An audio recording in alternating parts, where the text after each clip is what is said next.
E não se esqueçam de deixar um like no vídeo, tá? Que ajuda bastante.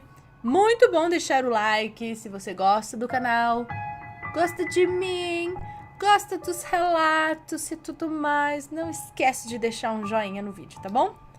Vamos começar com o relato de hoje, então, que é Tributo à Minha Avó e Suas Assombrações. Ana, tudo bem? Fiquei feliz com o seu canal. Você e o Matheus resgataram um antigo programa de rádio, Histórias que o Povo Conta. Eu era criança e adorava ficar ouvindo, do mesmo jeito que fico agora assistindo seus relatos. Peço a Deus que proteja vocês. Muito obrigada, ó. Beijão pra você. Eu tenho 58 anos e moro em Mogi das Cruzes, e o nome ficou no e-mail. Pode chamar de fulano. Mudarei os nomes se necessário. Muito obrigada. Escrevi vários relatos e percebi que eu não era o protagonista, e sim a minha avó, e que todos em casa eram os coadjuvantes da história dela.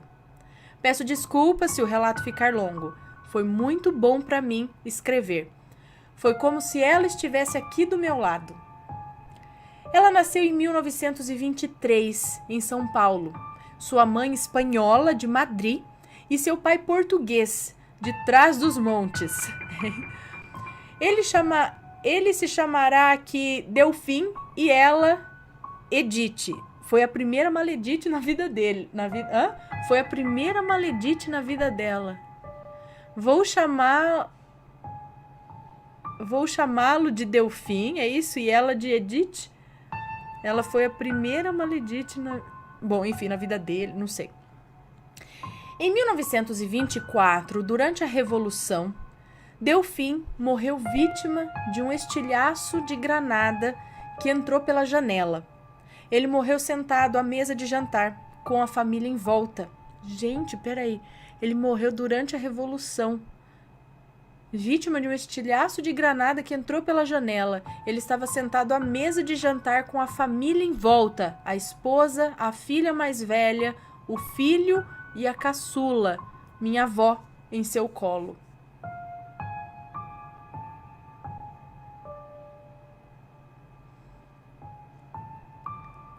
Ah, tá, entendi. A bisavó é a primeira maledite na vida dela. Entendi.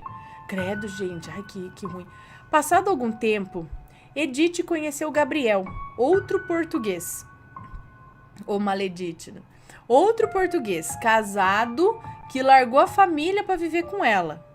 Os dois partiram para a lua de mel, deixando as crianças dela trancadas em casa com alguns chocolates deixados no chão. Gente!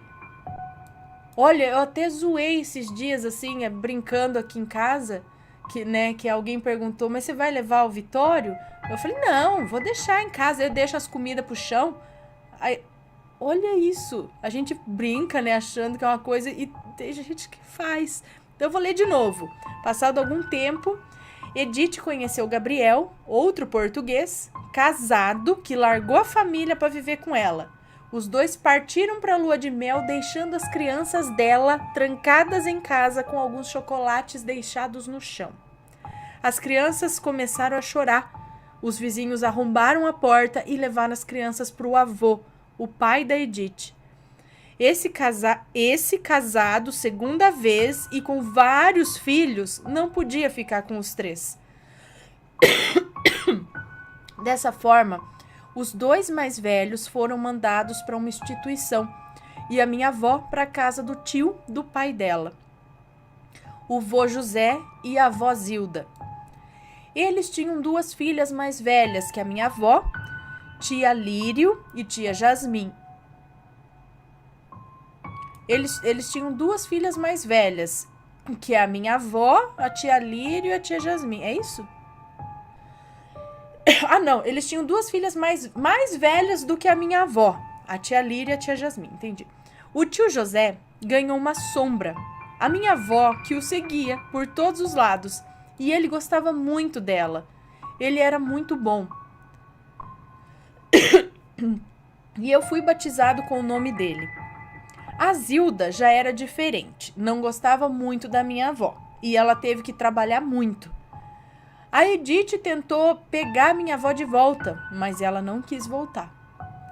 Com uns 18 anos, mais ou menos, a minha avó conheceu o meu avô Tony e queria se casar. Vô José aprovou.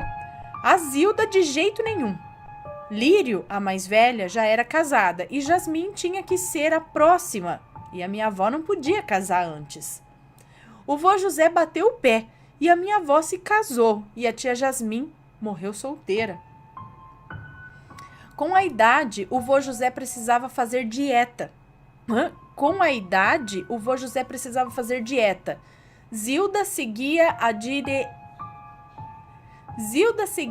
dieta à risca e José dava dinheiro para minha avó comprar pernil e vinho para ele comer escondido. A cumplicidade era total. Ai, gente. Nessa época, meus avós moravam em uma casa no terreno da família do meu avô. Eram várias casas no mesmo terreno e moravam os pais e irmãos do meu avô. Uma noite, a minha avó acordou e viu um vulto branco aos pés da cama. Ficou um tempo parado ali e a minha avó apavorada. O vulto sumiu. Minha avó acordou o marido, contou tudo para ele e, enquanto falava, ouviu batidas na porta da rua. Foram ver, era um homem que veio avisar que o seu pai, o José, tinha morrido.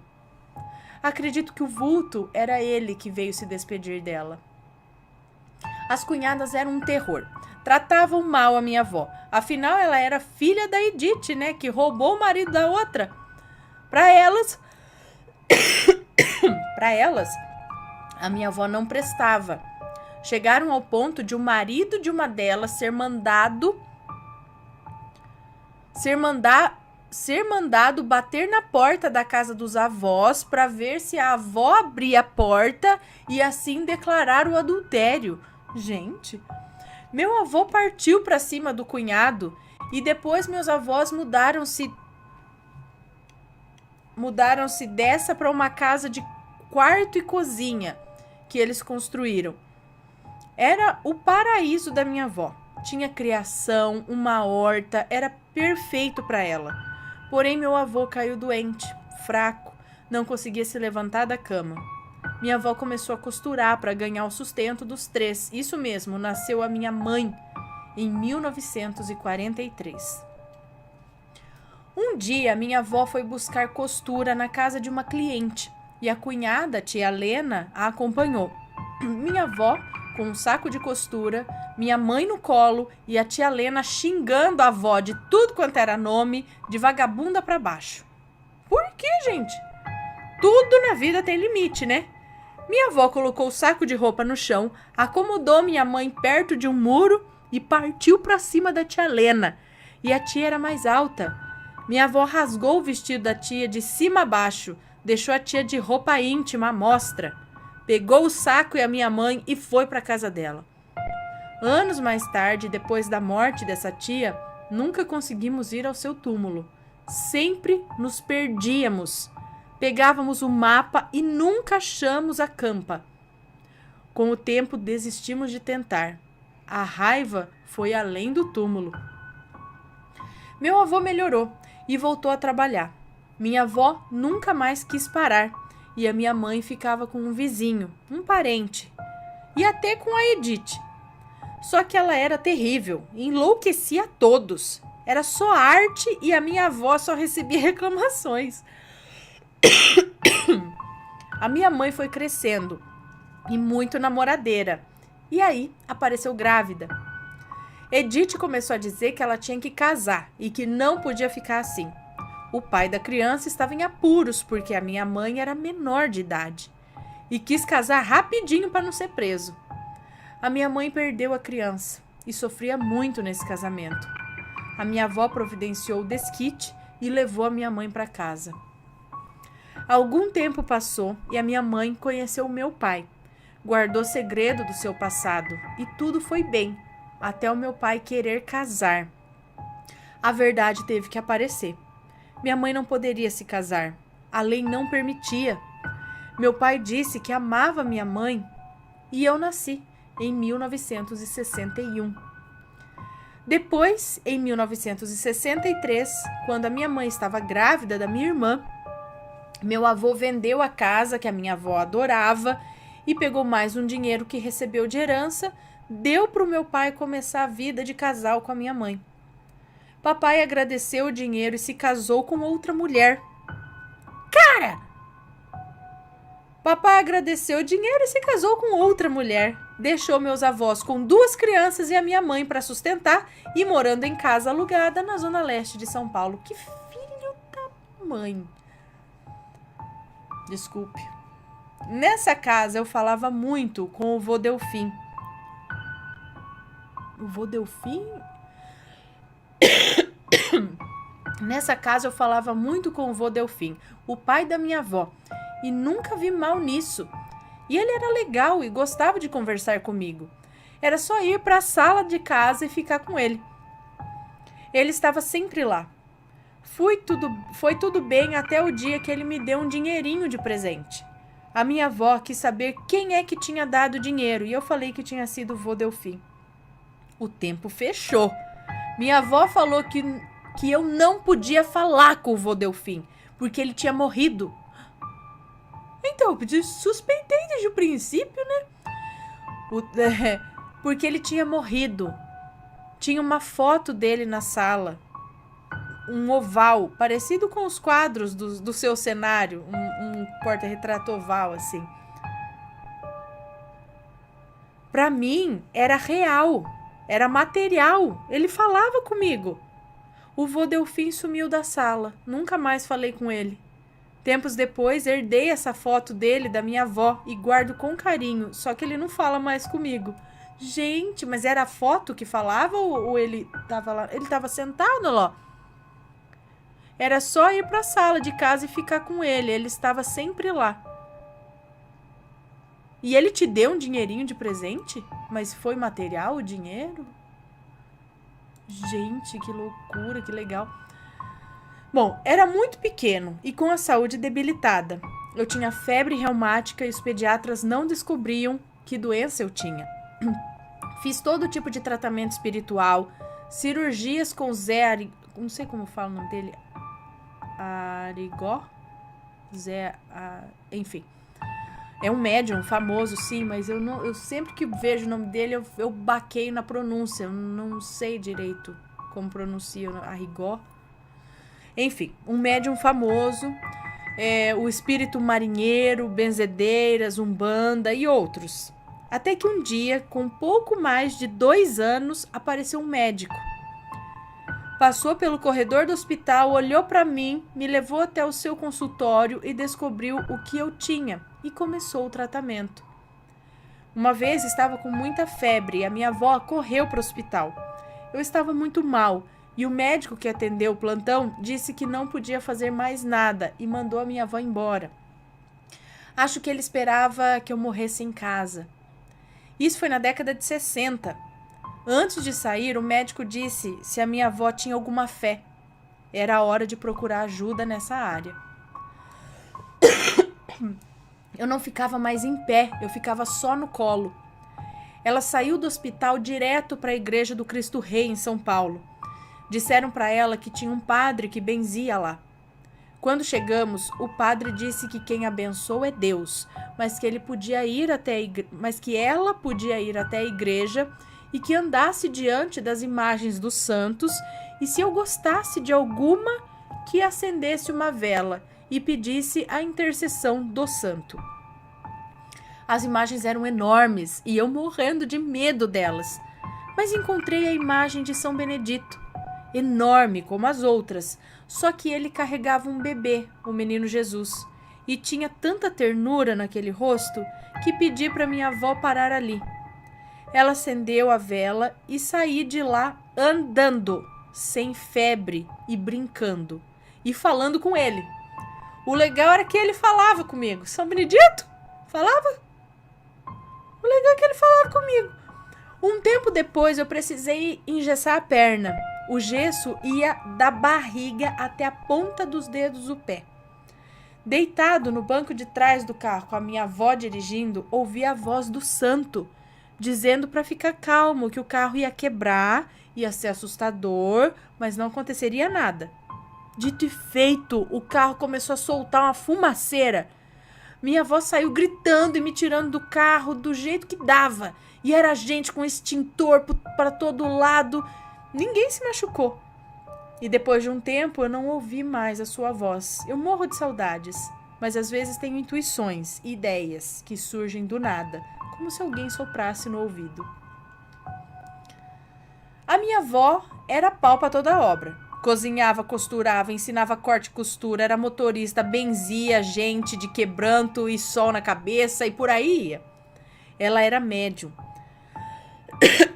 mas não gostava e evitava ao máximo. De vez em quando incorporava a minha mãe.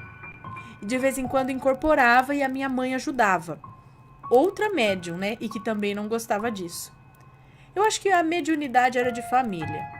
Vi muita coisa estranha, mas a pior foi um dia, quando ainda menino. Naquele dia, ela estava incomodada. O serviço dela não saía, e foi assim até depois do almoço, quando ela tirava uma soneca. Estávamos na cama dela, eu e a minha irmã, e ela decidiu que ia rezar um pouco para se acalmar. A janela estava aberta e ela sentou-se na cama e começou a rezar. Estava claro e não tinha vento entrando na janela. Tudo calmo, e do nada as duas folhas da janela se fecharam, pá, com força. E a minha avó voou da cama para longe, ela caiu no chão.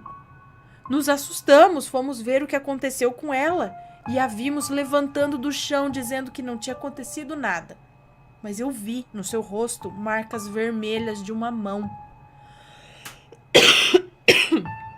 Ela levou uma bofetada de um ser que não víamos. Em outra ocasião, ela fervia roupa em uma lata de óleo usada no fogão. Quando a água começou a ferver, a lata pulou do fogão na direção da minha avó. Minha mãe foi socorrê-la, esperando o pior, que ela estivesse muito queimada. Levantou e não tinha nada, parecia que foi com água fria. De certa forma, ela era protegida. Muito tempo depois, com a minha irmã já casada e com 2 meninos, íamos com frequência para a praia. Morávamos nessa época em Mogi das Cruzes e íamos pela estrada velha São Paulo-Santos. Numa dessas vezes, quando voltávamos de Santos à noite, meu avô tinha, nessa época, um carro marca Aero Willis.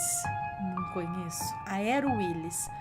Como os bancos eram inteiros, estávamos sentados na frente, o meu cunhado dirigindo, eu e a minha avó. Estávamos no... Rabinho. Como os bancos eram inteiros, estávamos sentados na frente, o meu cunhado dirigindo, eu e a minha avó. E atrás, a minha irmã e os meninos ainda bem pequenos. Passamos pelo cruzamento da estrada, com a via férrea, e com a luz do farol vimos, ao longe, o que parecia um grupo com vários cães. O grupo veio em nossa direção e é normal, né? Cachorro correr atrás de carro. Mas esses cães eram diferentes.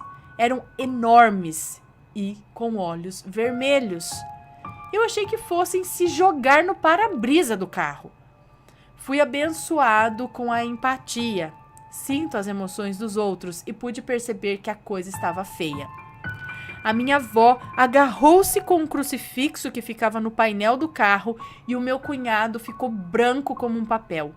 Agarrou no volante e foi para cima dos cães. Os cães pararam e abriram caminho e passamos pelos animais parados dos 2 lados da estrada, quietos e seguindo o movimento do carro. Mais à frente eu falei o que eu senti e os 2, o cunhado e a avó, falaram: "Você não viu." E eu respondi que achei estranho, mas só vi os cães. Hã? Eu falei o que senti, e o cunhado e a avó falaram: "Você não viu." E eu respondi que achei estranho, mas só vi os cães. E eles disseram que os animais tomaram a forma humana e que tinham os olhos vermelhos e que a única coisa que nos ajudou foi a cruz que bloqueou a passagem deles. Credo. Mais algum tempo depois, o meu cunhado comprou uma Kombi velha. E nessa noite voltávamos de Parelheiros, onde morava a sogra da minha irmã, em direção a Mogi. E dessa vez, na frente, estava o meu cunhado e a minha avó, e atrás eu, minha irmã e as crianças. Na rodovia Ayrton Senna. E faltando 1 quilômetro para pegar a estrada que vai para Mogi, a perua quebrou. Nessa época não tinha celular. O meu cunhado, mais magro e bem mais rápido que eu, foi correndo esse quilômetro ver se encontrava ajuda. Trancamos o carro e ficamos esperando. Os carros passavam e iluminavam a estrada. Fora isso, era uma noite de lua cheia e víamos bem a estrada ao entorno. Mais ou menos 1 hora depois, vimos ao longe um homem andando pelo acostamento, vestido com uma capa de chuva amarela, com capuz cobrindo o rosto. E nessa hora, na outra pista, parou um reboque. E dele desceu meu cunhado, dizendo que o motorista do reboque ia fazer o retorno e ia nos socorrer. Ele também viu o homem da capa amarela vindo. Entrou na perua e travou a porta. A gente sabia que esse homem ia chegar onde estávamos, antes do reboque chegar. Quando ele estava mais próximo, os carros que passavam pela estrada projetavam a sombra dele em nossa direção. E foi assim, cada vez mais perto, até que uma hora a sombra dele era projetada nas janelas da Kombi. Vinham 2 carros pela estrada com pouca distância um do outro. O primeiro jogou a sombra do homem na janela. Ele estava bem atrás da Kombi. E quando passou o segundo, não tinha mais sombra nenhuma. O homem evaporou. E logo em seguida chegou o reboque. Descemos todos e olhamos em volta e não se via o homem da capa amarela em lugar nenhum. O entorno da estrada era um descampado. Não tinha onde ele se esconder. E até embaixo do carro a gente procurou. E nada. Quando eu tinha 23 anos, meu avô começou a agir de forma estranha. Um dia, no café da manhã, ele pegou a xícara e parou com a mão no ar, como um brinquedo. Ele pegou a xícara de café e parou a xícara, parou com a mão no ar, que nem um brinquedo quando acaba a bateria. A minha avó estranhou e o levou ao médico. E descobrimos que ele tinha um tumor no cérebro. Tentamos a cirurgia, mas o tumor era agressivo. O médico disse que não haveria nada a fazer e nessa cirurgia ele perdeu os movimentos do lado direito do corpo. Nos explicaram que um dia ele não acordaria e que nesse dia ele voltaria para o hospital. Durante 6 meses a minha avó cuidou dele em casa. Eu ajudava com o banho, ajudava a levantá-lo para colocar na cadeira de rodas. Meu avô, durante esse tempo, falava com seus parentes mortos. Pai, mãe, irmãos. Sabíamos que o tempo corria contra a gente. Até em uns 5 meses aconteceu um fato estranho. A janela do quarto dos meus avós dava para o quintal. Tínhamos uma cadela pastor alemão que ficava no quintal. Ela tinha o hábito de ficar na janela vendo o meu avô. Nesse dia, a janela estava fechada. A cadela quase destruiu a janela, em desespero, que assustou, né? Um desespero que assustou. Abrimos a janela e ela ficou olhando para o meu avô fixamente. Ela não queria sair de lá. No dia seguinte, o meu avô não acordou mais. Ele foi levado para o hospital e lá ficou. A minha avó o tempo todo com ele. Um dia o médico nos chamou e falou que o meu avô não poderia descansar enquanto ela estivesse ali.